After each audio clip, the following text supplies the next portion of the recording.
4 carriers, gone.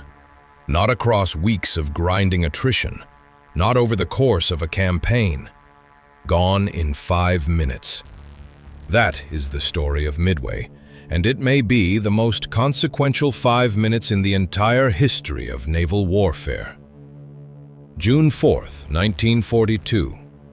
Vice Admiral Chuichi Nagumo stands on the bridge of the Akagi as dawn breaks across the western Pacific. Around him, 240 miles northwest of Midway Atoll, the most formidable concentration of carrier air power ever assembled cuts through calm seas in perfect formation. The Akagi, the Kaga, the Soryu, the Hiryu, 4 fleet carriers of the WWII, and every man on every bridge believes they are untouchable. For 6 unbroken months, the WWII had operated with absolute impunity. Wake Island, Rabaul, Darwin, Ceylon, wherever those flight decks appeared on the horizon, the enemy crumbled or fled. Nagumo reviews the morning's strike composition one more time. 54 level bombers, 36 dive bombers, 18 fighters, already airborne, already bound for Midway. His intelligence has placed American carriers near the Solomon Islands, over 1,000 miles south.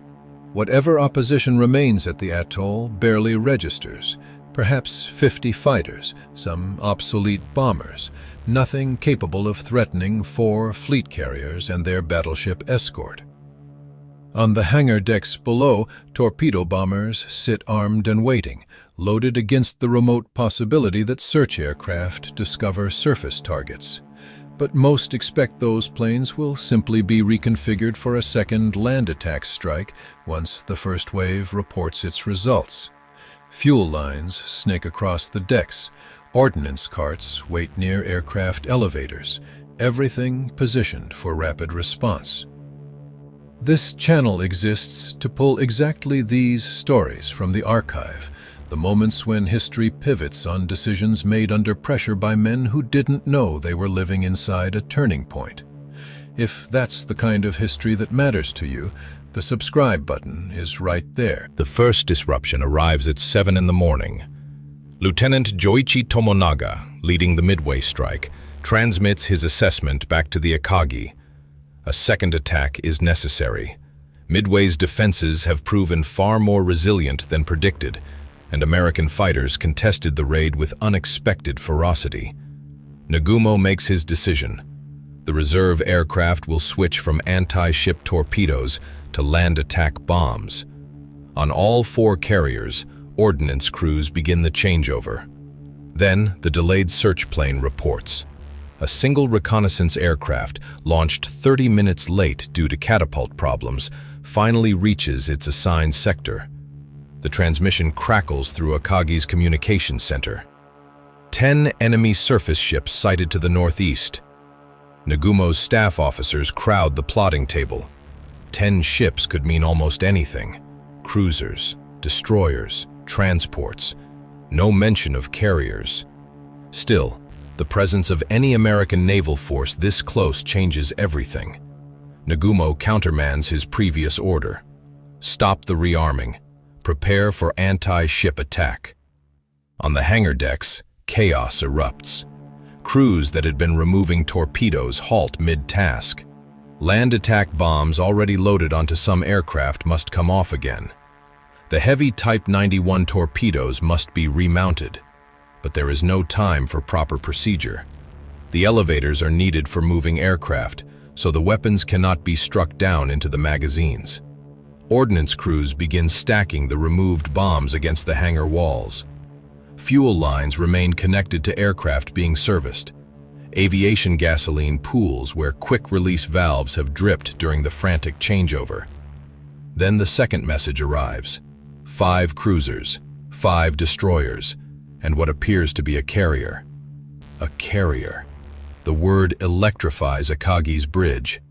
Now pay close attention to what Nagumo faces in the next 60 seconds, because this decision determines everything.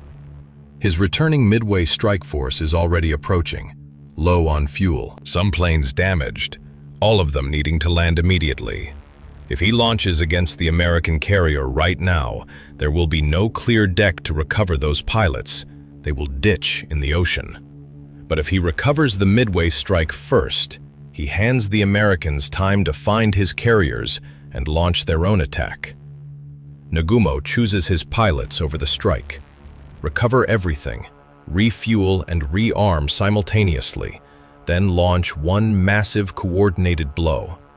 It is the doctrine he has trained for, the tactic that has produced victory after victory. All 4 carriers turn into the wind to begin recovery operations. On Akagi's flight deck, bombers crowd together, wings nearly touching, as deck crews push them forward to make room for incoming aircraft.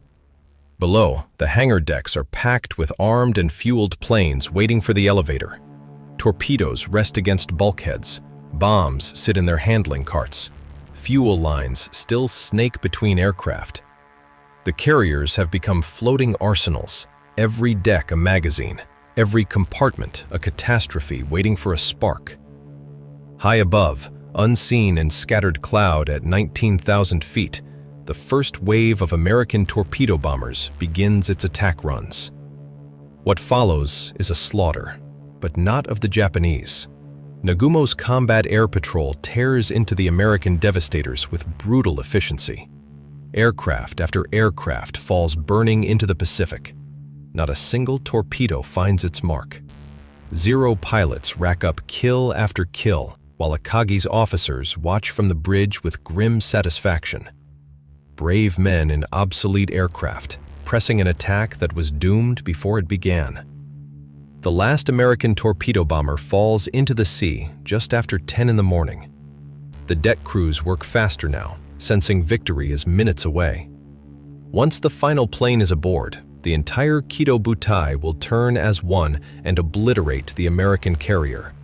The scare has passed. Supremacy is about to be reasserted. Then, someone on Kaga's bridge looks up. The dive bombers fall from the sun like raptors dropping on prey. 3 squadrons of Douglas SBD Dauntless, 37 aircraft, have found Nagumo's carriers at the single most catastrophic moment possible, the precise instant when every Japanese eye is fixed downward watching the torpedo attack at sea level. The combat air patrol is down there, chasing the last devastators. The carrier decks are crowded with armed and fueled aircraft. Nobody on any Japanese ship sees the American dive bombers until they are already screaming through 12,000 feet. Lieutenant Commander Wade McCluskey's squadron from the Enterprise reaches Kaga first. Her flight deck packed with planes waiting to launch, a perfect target. The first 1,000-pound bomb strikes near Kaga's island superstructure and kills her captain instantly. The second penetrates the forward elevator and detonates in the upper hangar. The third hits amidships, directly where the rearming had left bombs stacked against the hangar walls. What happens in the next 90 seconds defies comprehension. The blast ignites the stowed ordnance. Torpedoes detonate in chain reaction. Aviation fuel erupts in massive fireballs. Armed aircraft on the hangar deck cook off, their own bombs feeding the catastrophe. Explosions tear upward through the flight deck, hurling aircraft and men into the air. Flames shoot from the elevator wells like blast furnaces. Within 90 seconds, Kaga transforms from a functioning warship into a floating crematorium. On Akagi, Nagumo watches Kaga burning, then hears dive brakes screaming directly overhead. He has no time to give a single order. A bomb strikes near the midship elevator, punches through the flight deck, and detonates in the upper hangar where dozens of armed and fueled aircraft wait in tight rows. The blast wave travels through the confined space like a battering ram, igniting everything it touches. Fueled aircraft explode. Torpedoes cook off. The fire spreads at terrifying speed, feeding on aviation gasoline and ammunition. Damage control parties rush toward the flames and are driven back by heat intense enough to warp steel. 2 miles away, Soryu takes 3 direct hits in 60 seconds. Lieutenant Commander Maxwell Leslie's squadron from the Yorktown has found her. The bombs walk down her deck in devastating sequence, forward, amidships, aft. Her situation is identical to her sister's: packed aircraft, loose ordnance, open fuel lines. The fires erupt with such violence that her entire hangar becomes an oven. Explosions blow holes in her sides, and the Pacific floods into her lower compartments. 5 minutes from the first bomb hit to the moment all 3 carriers are burning without any possibility of control. 5 minutes. The most powerful carrier striking force in human history is dying. Nagumo's staff officers stand frozen, watching columns of black smoke climb from all 3 carriers simultaneously. Communication circuits fill with damage reports and calls for help that no one can answer. Nagumo must transfer his flag. Akagi is finished as a command vessel. He descends through the smoke and takes one last look at his flagship. Flames pour from her island. Her flight deck glows red from the fires beneath. Aircraft slide across the tilting deck as she begins to list.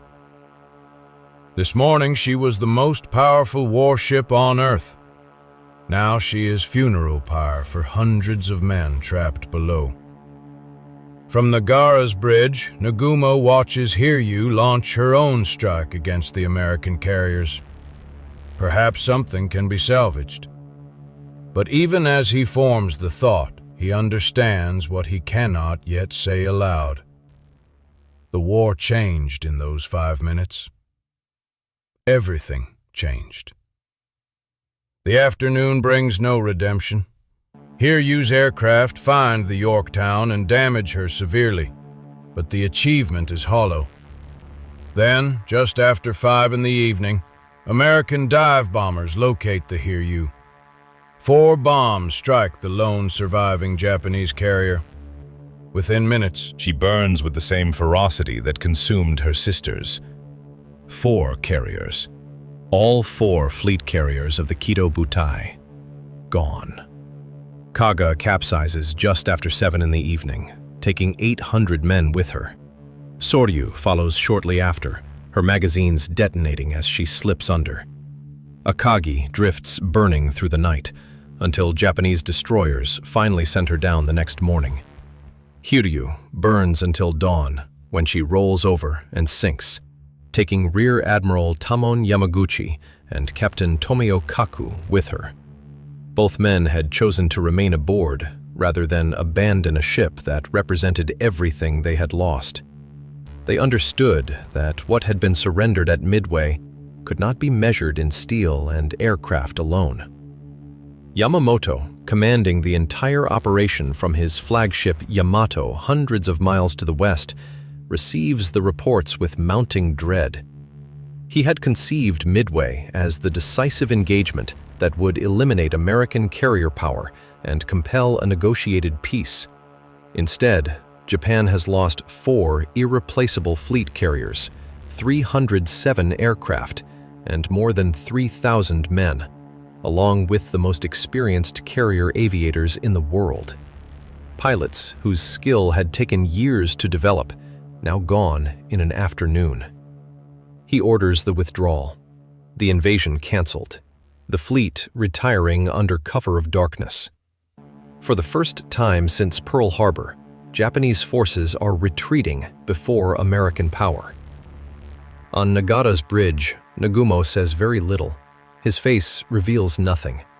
But those who know him well see something broken in his expression that no composure can conceal. This morning, he commanded the most powerful naval striking force ever assembled. Tonight, he commands a defeated fleet limping home. The numbers compiled by staff officers will haunt the Imperial Japanese Navy for the remainder of the war. 4 fleet carriers destroyed, 121 experienced pilots killed. The strategic reserve of naval air power depleted in a single afternoon. But worse than any material loss is what Midway revealed. Japan's naval doctrine, built around the concentrated power of the Kido Butai, had a fatal vulnerability. Group the carriers together for mutual support, and a single attack can reach all of them at once. The very concentration that made the force dominant made it catastrophically fragile. Japan's shipyards could build new carriers, but that would take years.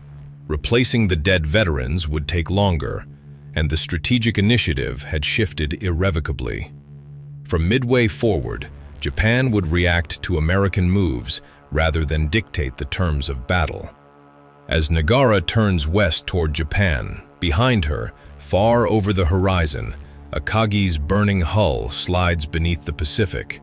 Ahead lies the task of explaining to the Naval General Staff, and eventually to Emperor Hirohito, how the Empire's sword arm was broken in 5 minutes of American bombs. The war continued for 3 more years. Japan fought with a ferocity that commands respect even from history, but the outcome was no longer genuinely in doubt. What was decided at Midway was not merely the loss of 4 carriers. It was the moment American power, industrial, military, and intelligence, announced itself as something that could not ultimately be overcome. Japanese admirals watching those flight decks burn understood, though few could bring themselves to say it. They were watching the Empire's offensive capability die in fire and smoke above the deep Pacific. The Kido Butai that terrorized an ocean was gone. The long road to defeat had begun.